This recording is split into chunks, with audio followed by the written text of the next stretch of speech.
አደርሽ? አዎ ደወልኩ። እንዴ ደጋግሜ መደወል አልችልም እንዴ? አሁን የደወልኩልሽ ላገኝሽ ስለፈለኩ። አዎ ዛሬ። እንዴ ምንድነው ዛሬ አንቺ ማግኘት የማልችልበት ምክንያት አለ እንዴ?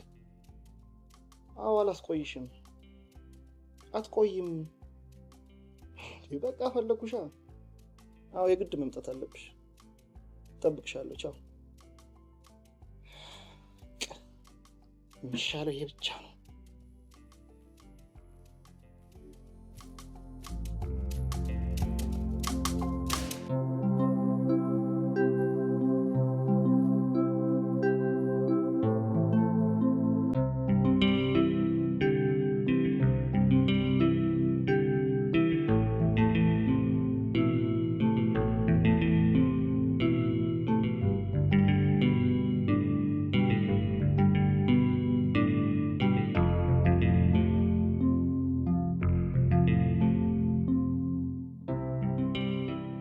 ቆይ ግን ምን አይነት እብደት ላይ ነው ያለሁት? እንዴት ድንገት ደውሎ ነው ሲለኝ ስራውን ሁሉ ትቼ ብድግ ብዬ እመጣለሁ? በዚያ ላይ እናቴን ዋሽቼ። በቃ የኔና የሽሜ ጉዳይ ግን መቋጫ ማግኘት አለብን።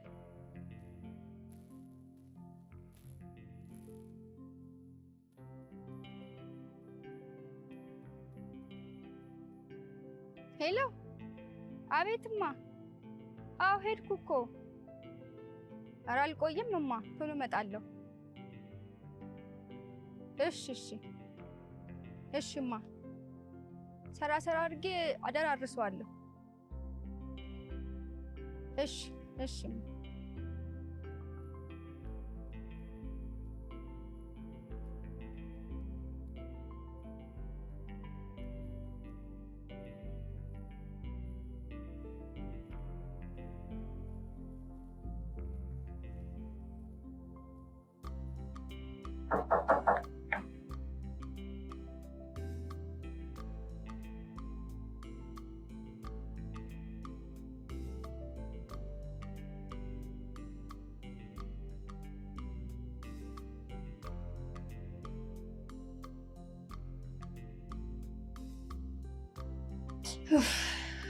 ፀሐዩ እንዴት ነው የሚያቃጥለው? እስኪ ውሃ ስጠኝ።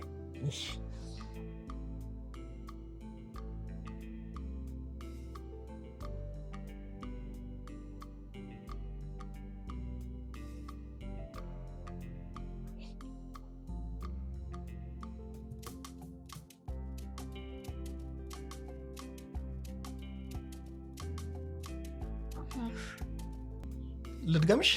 ይበቃኛል። ስለመጣሽ ደስ ብሎኛል። አሁን ለምን በባሏ ዜማ ስራ አስፈትተህ እንደጠራኸኝ ብቻ ንገረኝ። አለምዬ፣ ባለፉት 24 ሰዓት ውስጥ ብዙ ነገር ሳስብ ነበር። እሺ። እናም ለራሴ ያልተመለሱ ጥያቄዎችን መለስኩኝ። ማለት?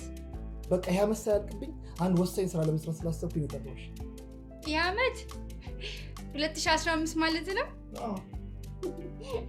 ለምን እንደምስቅ ይገባኛል። ዛሬ እኮ ጳጉሜ 5 ነው።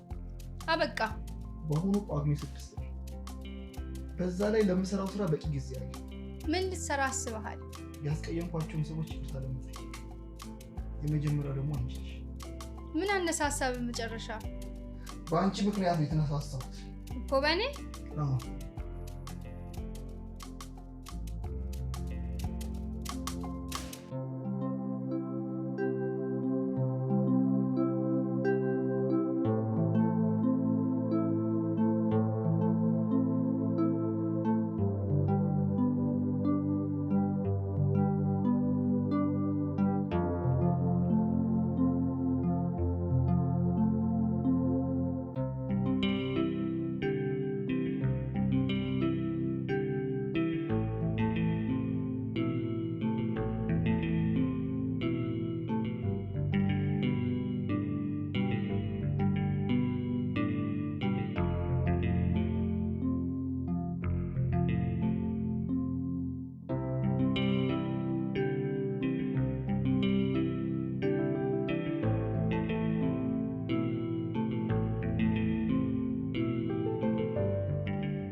ለምንድን ነው የማታወሪው?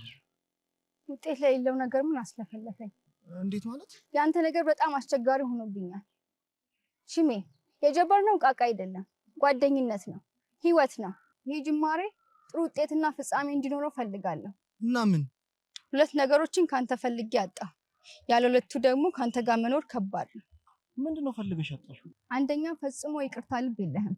ሰው ብዙ ነገር ሊኖረው ይችላል፣ ሀብት፣ ስልጣን፣ ዝና፣ እውቀት ሊኖረው ይችላል። ነገር ግን የይቅርታ ልብ ከሌለ ፈጽሞ ከንቱ ነው። አንተ የይቅርታ ልብ የለህም። እንዴ አለምዬ? የለህም። ነገሮችን ታጋንናለህ። ይቅርታ ስትጠየቅ ፈጽሞ አትቀበልም። አንተም ይቅርታ ማለት አታውቅም። ይሄ አንደኛው ነው። ሁለተኛውስ? ምንም የሚታይና ሊደረስበት የሚችል ግብ የለህም። ታዲያ እንዴት ካንተ ጋር ለወደፊቱ ህይወቴ ላስብ እችላለሁ? እኔ እኮ አለምዬ። አሁን ምንም አትመልስልኝ። እኔ የወደፊት ባሌ የይቅርታ ልብ እንዲኖረው በመመካከር እንዲያኖረኝ ህይወትን የምናሸንፍበትና የተሻለ ኑሮ የምንኖርበትን አማራጭ እንዲኖረን እንፈልጋለሁ። ገባ? አሁን ገባኝ። እናም የይቅርታ ልብ እንዲኖረኝ ፈለግኩኝ። ሽሜ፣ ይቅርታ እኮ የለበጣ ጉዳይ አይደለም፣ ከልብ የመነጨ መሆን አለበት። እኔም ከልቤ ነው። ምንድን ነው የምታወራው? ምንድን ነው? የምን የስም ዝርዝር ነው? ይቅርታ የምጠይቃቸው ሰዎች ስም ዝርዝር። ምን? ይሄ ሁሉ ሰው? ይቅርታ ከጠየቅ ሁሉንም ነው። ይቅርታዬን ስጨርስ በአዲስ ዓመት አዲስ ሰው ሆኜ አዲስ እቅድ ማቀድ እፈልጋለሁ። 39 ሰው ይቅርታ ልትጠይቅ ነው? 40 ናቸው። ያው 40ኛው አንቺ ነሽ፣ ስላልጻፍኩሽ ነው። ይቅርታ አድርጊልኝ። አረ በማማ ሞት ተነስ። ይቅር አልሽ? አዎ ተነስ ተነስ።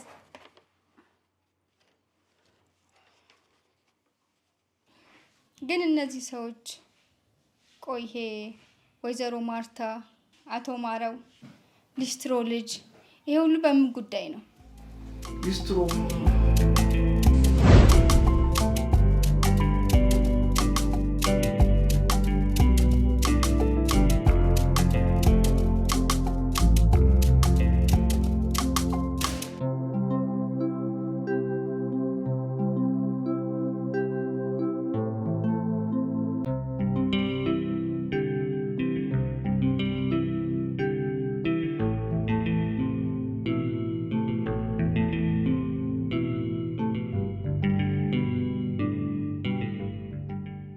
ጋሽ ጨርሻለሁ። መልስ አምጣ እንጂ። የምን መልስ ነው? አልሰጠኝም እኮ። የሰጠው 50 ብርስ? አልሰጠኝም ጋሽ። የሰጠውን ብር ታጭበረብር ነው? አረ አይደለም ጋሽ፣ አልሰጠኝም። አልሰጠኝም ይላል እንዴ ደግሞ? ይጥቀምሽ።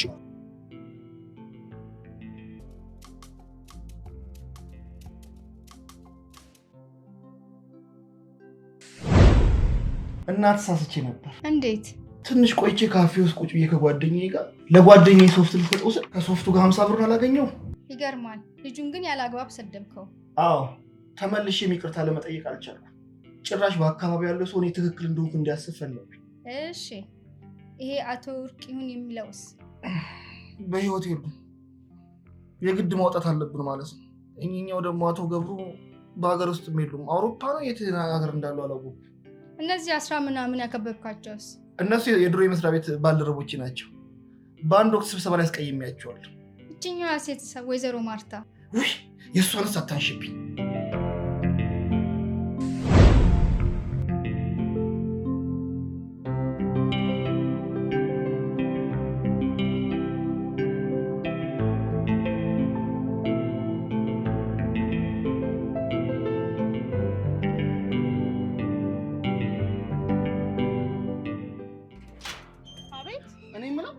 ምንድነው ሁሉን ነገር እኛ እናውቃለን አላችሁ?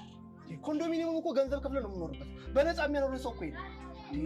ገና ለገና ኮሚቴ ሆናችሁ እንደሆነ በረባ ባረባው የፈለገውን ነገር ማድረግ ትችላላችሁ እንዴ? ኧረ እባክህ ወንድሜ ተረጋጋ። ወንድሜ አትበይ። ያው ነገርኩሽ። በቃ ስሜን እንዳታነሺ አልኩሽ። ስሜን እንዳታነሺ። እኔ እኮ ነገርኩሽ አልኩሽ እኮ ተናገርኩ። እንግዲህ ከአሁን በኋላ ስሜን እንዳታነሺ። ዝም ማትይ ከሆነ ዝም ምርሱ አይደለሁም። እሺ ሆ ምን ሆኖ ነው ሰውየው? የሚገርም ነው በጣም። እሺ የሴትዮዋስ ምንድን ነው? ሁሌ ይጸጽተኛል። ባየኋት ቁጥር እሳቀቃለሁ። ልክ አይደለህማ። ህሊና ይወቅስሃል። ስህተቷን ቀስ ብለህ ነበር ማስረዳት የነበረብህ። ችግሩ መጮሄ ብቻ አልነበረም። የተናገርኳት ሴት ሌላ፣ ልናገራት የሚፈልጋትና ኮሚቴ ነች የተባለችው ሴት ደግሞ ሌላ ነበረች። ጊዜው በቃ እባክሽ መታጠቢያ ቤት ደርሼ ይቅርታዬን ልቀጥል።